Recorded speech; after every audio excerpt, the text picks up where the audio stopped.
Hi there, Lily and Jake's Grandad here. I'm going to read you a story. It's called Dog Biscuit and it's by Helen Cooper.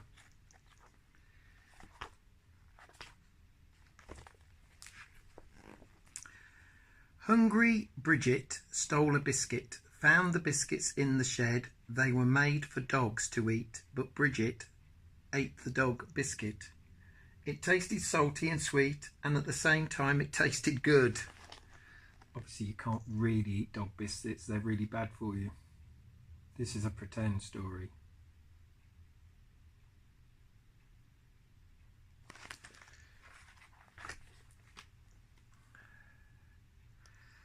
Mrs. Blair found Bridget there with a telltale crumbs around her mouth. Oh my, she said, and she shook her head.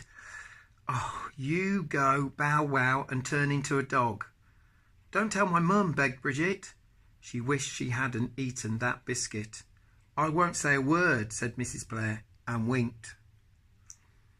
Mrs. Blair's dog winked too. And Bridget thought she heard it say, I used to be a child like you before the happy day. I ate a dog biscuit.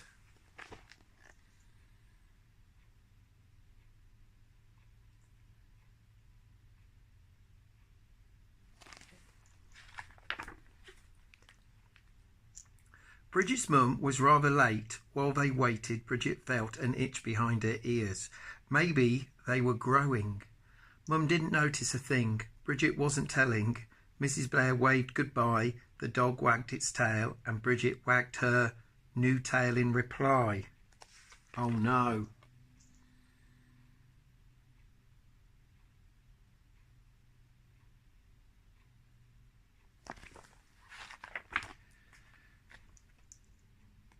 On the way home, they nipped to the butcher's shop.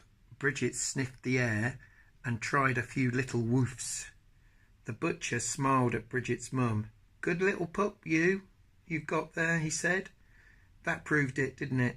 Bridget wished she hadn't eaten that biscuit.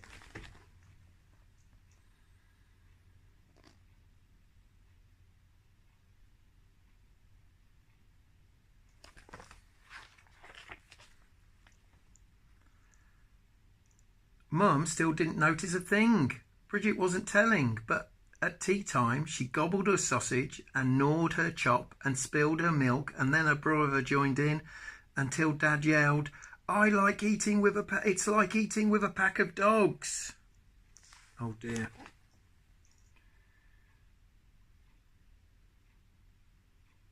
You can see Dad getting really upset.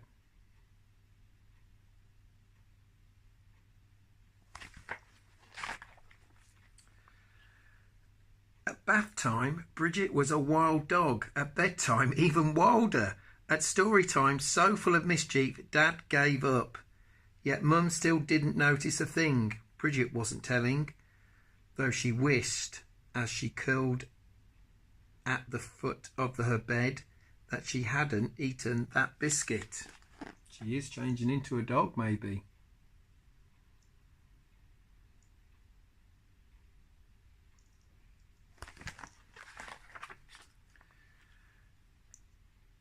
Deep in the night, Bridget awoke. When the moon was soon to rise, she heard the sound of someone outside. She smelled their scent as a wild dog can. Into the light bounced Mrs. Blair's dog, calling, time for some fun. And Bridget went. She romped in the gloom with Mrs. Blair's dog. She tumbled in the shadows and the vegetable bed. And then Mrs. Blair's dog leapt over the hedge. Bridget went too.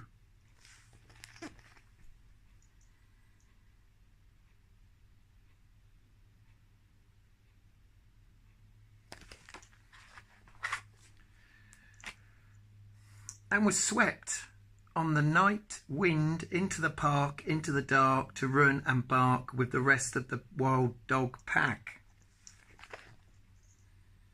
Isn't that a beautiful picture? And that's what she looks like when she's a dog.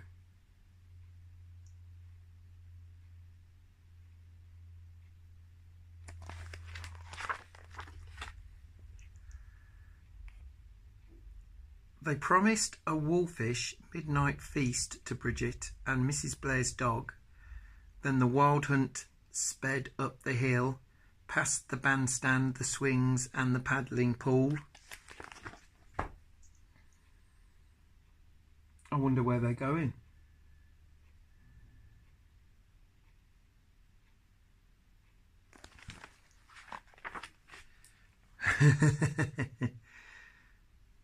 The moment the moon climbed to the sky and the bandstand became a great meat pie, and heavenly sausages rained from the stars.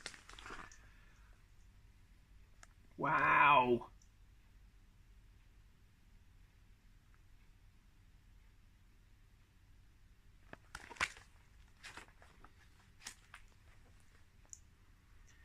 And when they all had eaten their fill and drank from the moonlight milkshake pool, and Bridget was happy indeed that she'd eaten that biscuit until...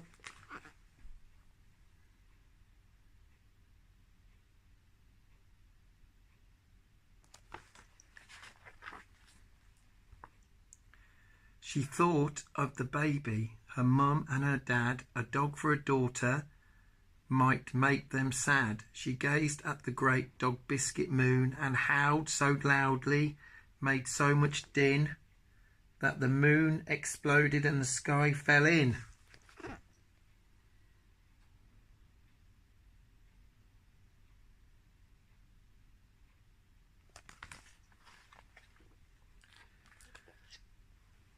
Gone was the hounds, gone was the moon. Bridget found herself back in her room with Mum, who had noticed that something was wrong. So at last Bridget told Mum about eating that biscuit. Mrs. Blair was teasing, said Mum. She wasn't, sniffed Bridget. Can't you see? Not very well in the dark, smiled Mum. But you smell like my little girl to me. Could we curl up like puppies, just us two, and tomorrow we'll take Mrs. Blair we'll ask Mrs. Blair what to do. Oh, that's a nice way to finish the story. It was all in her head. Bridget felt girlish again the next day, but they visited Mrs. Blair anyway. Mrs. Blair shook her head. Of course it was a joke, she said.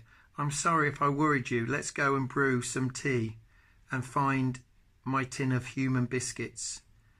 That did the trick, and Mrs. Blair's dog had one more too.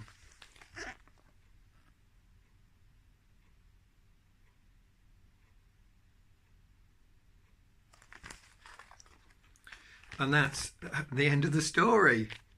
Bye.